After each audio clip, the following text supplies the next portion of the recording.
And we are back, and I'm honored to welcome Dr. Allan Boesak, a theologian, a struggle icon who continues struggling and speaking up against injustice. Welcome to the show, Dr. Boesak. Thank you so very much for inviting me, and a blessed Ramadan to all your listeners as well. We seem to have a bit of a problem with our sound there. Dr. Boesak, Oh, can you hear me? can you hear me now? I can hear you clearly. Thank you. Welcome Okay, to the okay. show. Thank you. I was just saying thank you for this invitation and wishing all your listeners a very blessed Ramadan. Fantastic. Blessed Ramadan indeed. Dr. Boesak, you were dubbed in the 80s, and I was old enough to know this, as a liberation theologian, and yet you were with the Dutch Reformed Church, which to many of us thought of as the church of apartheid. Yeah, yeah. The White Dutch Reformed Church was indeed, maybe still is in a way, the church of apartheid. It's even worse than that. Because if you look into history, we have found out that the practical policies of apartheid in all of its manifestations that came into being after 1948, when the National Party won the election and Dr. Dirk Malan, a Dutch Reformed Church minister, became the prime minister of the country, that policy of apartheid was actually built on, so born into mission policy of the White Dutch Reformed Church, starting way back in 1824, but were consolidated in a formal decision of a gathering of the church leadership that we call the Synod in 1857. And so when we call apartheid a heresy, that's what we have in mind, that they took a decision. And mind you, in the wording of the decision, they actually say, and let me just say, it was a decision to break the church up in racial entities. So from then on, the former slaves and indigenous people who were members of the Dutch Reformed Church were kicked out of the Dutch Reformed Church and put into a separate ethnic church. And over the years, they began with the Dutch Reformed Mission Church in 1881, and then in 1959 with the Dutch Reformed Church in Africa, and then in the 1970s with the Reformed Church in Africa for Indian people. So a racially divided, deliberately decided breaking up of the church to satisfy the white supremacist feelings of the white members of the church. And so for us, that was the beginning of the heresy that we talked about in the beginning of the 1980s, the late 1970s. And the decision actually says that even though we know that the Bible teaches us otherwise, yet for the sake of what they call the weakness of some, in other words, the racism of the white people and the white colonizers in our country, we will have to do this racial division of the church. So they knew what they were doing. They knew that what they were doing was wrong. They knew it was morally wrong. They knew it could not be based on the gospel of what they said was the gospel of Jesus Christ. And yet they still went ahead and did it anyway. And that's why our fight against that system was so fierce, because we knew that if you take apartheid as a whole system, it's not just economic, it's not just military, it's not just political power, it's not just the exploitation of our people. It is based on what they believe was a justification from the Bible and from the Reformed faith. And so fighting that justification has become sort of a leading motif of part of my struggle in South Africa. It was a long-winded answer, but so I apologize. But you asked the question. It's actually a brilliant answer, because your mention of 1948 also leads us to the foundation of the so-called State of Israel, Yes, which yes, was a big partner yes, and which continues to perpetuate apartheid amongst the Palestinian people. So you turned down in 2023 the honor of having a road named after you because Patriotic Alliance decided that they were recognizing Israel or they were in support. Tell us about that. What went through? Because it was a great honor for you to have a street named after you. But how did you decide against that? Well, I mean, of course, it's always a great honor to be remembered in history. And in our situation, the changing of names of streets and of buildings and of cities and even small doctors is not accidental. It is part of a decolonization period. It is part of our ongoing divorce from the symbolism of apartheid, from the structures of apartheid, but also from the thinking of apartheid and colonialism and imperialism. And so to be part of that is, of course, a great honor. But it all depends on who is the entity that wants to do that with you. And when I found out that the Patriotic Alliance is not just supporting Israel, but actively defending it, justifying it. I mean, the way in which Gayton McKenzie speaks of Israel is so blatantly scandalous, coming out of the mouth of somebody who is not from white South Africa, to hear that kind of shameless Zionist propaganda. So we will never turn our back on Israel. I mean, I know he does it because he gets all this money from the Zionists in South Africa, but if money is your guide, that makes you throw away your principles, then you have absolutely nothing left. Then all you have is an empty shell. And so I could not do that. And of course, then was the intensification of the Nakba that started way back in 1948 and turning into the slow elimination of the Palestinian people, that turning into the open genocide for which at this point I personally have no words anymore. Now, if you defend that and you make that part of your political identity, and because you have money, and because you can buy people's stuff, you can do things for them, because this government under Cyril Ramaphosa has actually elevated this Zionist, this Nazi thinking person into a position of power where he can do favors for our people. He can do things because he has a governmental position. And because he can do things, he therefore can buy people's votes. It's scandal upon scandal upon scandal, exploitation upon exploitation of our people's very, very difficult situation. And when I when I was thinking about all of that, of course, it was in the beginning not as intense as it is now, but even so, just the association, I thought, you are really, one must feel honored and one must recognize that. And I felt good that a name will finally be attached to some road in South Africa. But you cannot say yes to something like that, know where it comes from, with what motivations it is being given, and then still say, oh, but I'm honored, I'm humbled. No. The honor then, my sister, lies in refusing and in stepping away. Thank you for that, Dr. Boesak. We're just going to take a short break and we will be back with this conversation. Stay where you are. This is going to be interesting.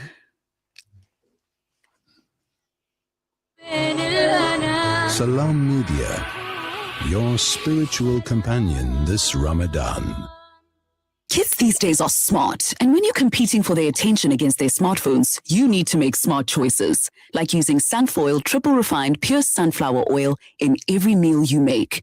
It's naturally cholesterol-free and approved by the Heart and Stroke Foundation as part of a balanced eating plan. So whether you're cooking, frying, or baking, you get the great tasting results that'll get their attention faster than the latest app. And if that doesn't work, change the Wi-Fi password. Sunfoil. Now we're cooking.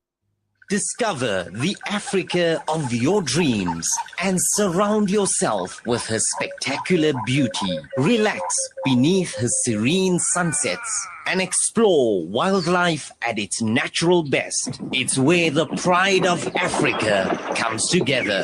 The Kwantu Private Game Reserve. Get to know the Big Five or cruise on an elephant safari game drive. Interact with lion and tiger cubs and enjoy world-class halal cuisine while we pamper you during your 5-star stay. Indulge in the true African experience. For reservations, call now on 042-203-1400 or visit kwantu.co.za.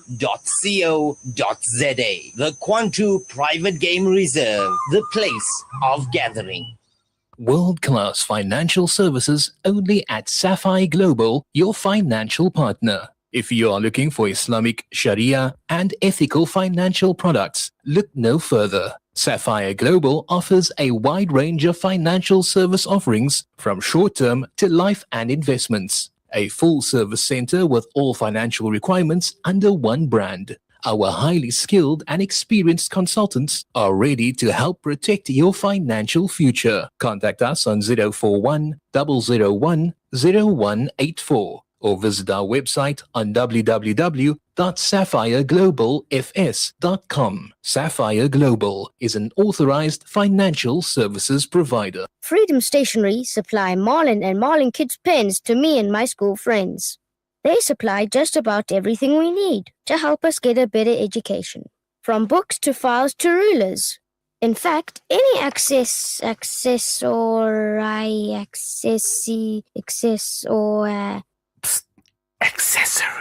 any accessory we need. Freedom Stationery.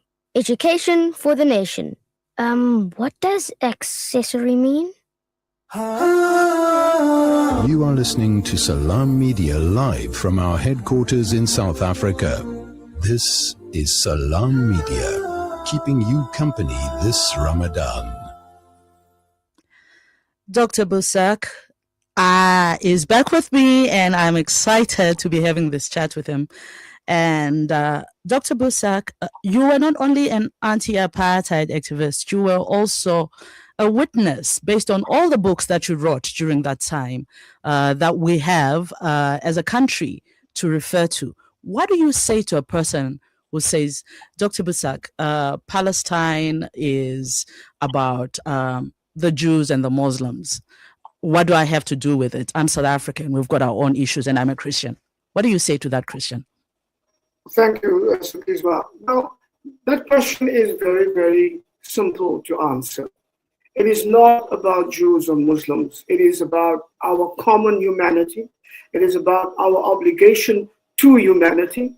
It is about our obligation to invest in the future of a more humane world, a world that more reflects the will of God in our lives. If you're a Christian or you're a Muslim, that should be your thing. How does my life, how does what I do reflect the will of God for all God's children across the world? That means that you fight injustice wherever you see it, wherever you find it, wherever it rears its ugly head, you fight it. That's number one. Number two, it's not a question about Jews and Muslims, because Jews are an ethnic group, and Judaism as an ancient religion has nothing to do with Zionism, the way that it is expressed today.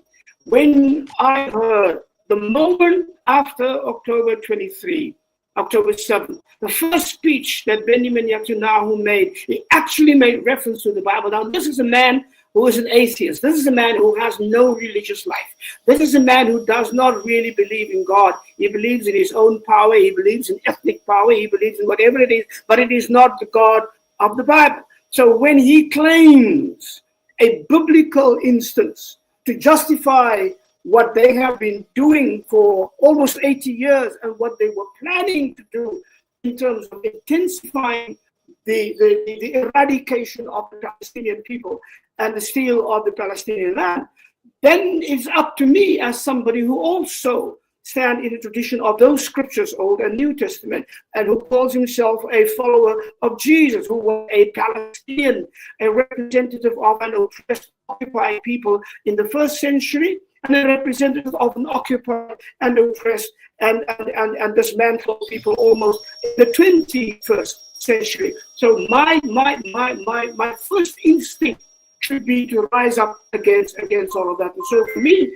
it is as much as apartheid was a fight inspired by my belief in Jesus Christ, so this fight for Palestine is inspired by that same belief. Can I just say, I've always argued in the 1980s when we began this thing, using South African apartheid as the central issue then.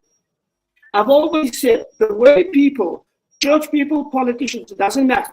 The way people make up their mind and decide about on which side they stand in the apartheid, anti-apartheid struggle, on the side of the oppressed or the side of the oppressor, that will be the litmus test for the authenticity of their Christian witness or their faith witness. It will be the litmus test for the integrity of their politics, and it will be the litmus test for the authority about which they speak and how they speak in the world in every capacity. And the same thing is true, even more so, because the stakes are so much higher. The pain is so much deeper.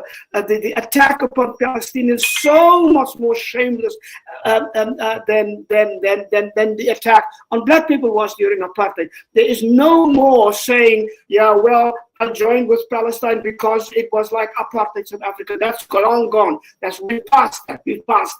We have never been under such a sustained, life-threatening situation in this country, bad as it was, than the Palestinians have been. And so for me, all of these things together, and looking forward, it's not just what kind of world that we want to be, it's also what kind of people we want to be and ought to be. And this struggle of Palestine, for me, at this point in history, is the determinative factor of that question. What kind of people are we?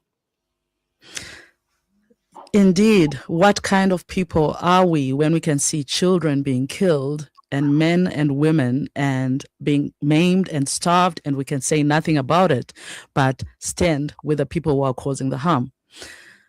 Dr. Boesak, this interview comes at a time when the Cape High Court has just dismissed an urgent application to sell land to that belongs really to the previously disadvantaged in the Western Cape.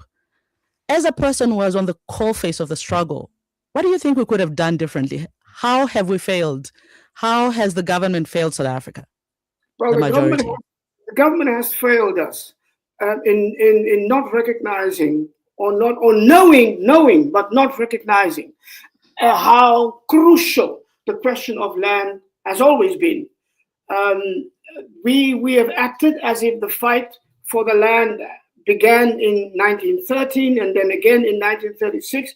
We have not been open and forthright to recognize that the fight for the land actually began in 1652. Now, I must go back. In 1510, when Admiral de Almeida from Portugal came here with his soldiers and landed here in the Western Cape and wanted to claim land, and the Khoi fought against that onslaught. They won, they killed the Almeida and so many soldiers. So the battle for the land, the battle for what is our rightful heritage began in 1510, not just in 1652.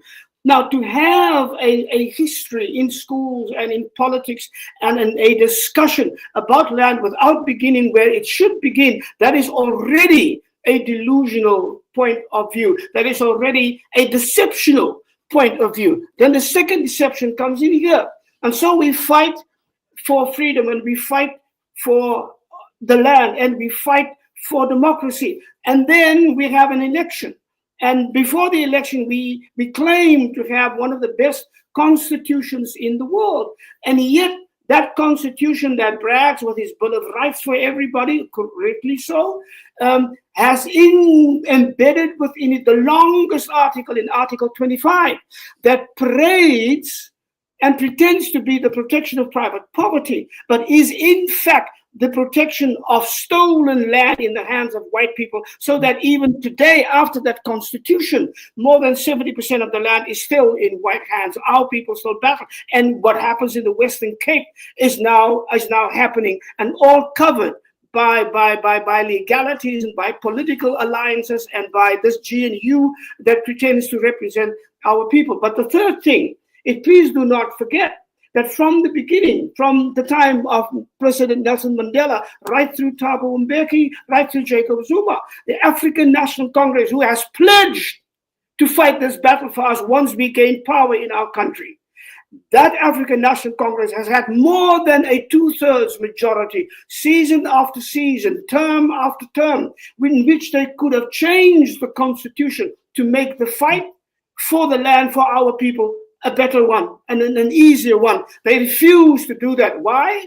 Because the African National Congress has, from the very beginning, pre the Constitution, pre-1994, in those secret talks with white South Africa, already sold out the birthright of our people to the land and the right of our people to the land. That's why they never fought for it. They never believed in it, because their short-term goals and their desire for instant gratification in making those deals, including the deal for the land, has made sure that despite the Constitution, despite democracy, despite Ubuntu, despite a Truth and Reconciliation Commission that did no restoration as far as this is concerned, we are left in a situation where white people in the Western Cape can do whatever they want. They auction off land, they sell land to Zionists from Israel who are running away from the disaster they are creating over there, and you come here and every single time they auction off land and something like this happens,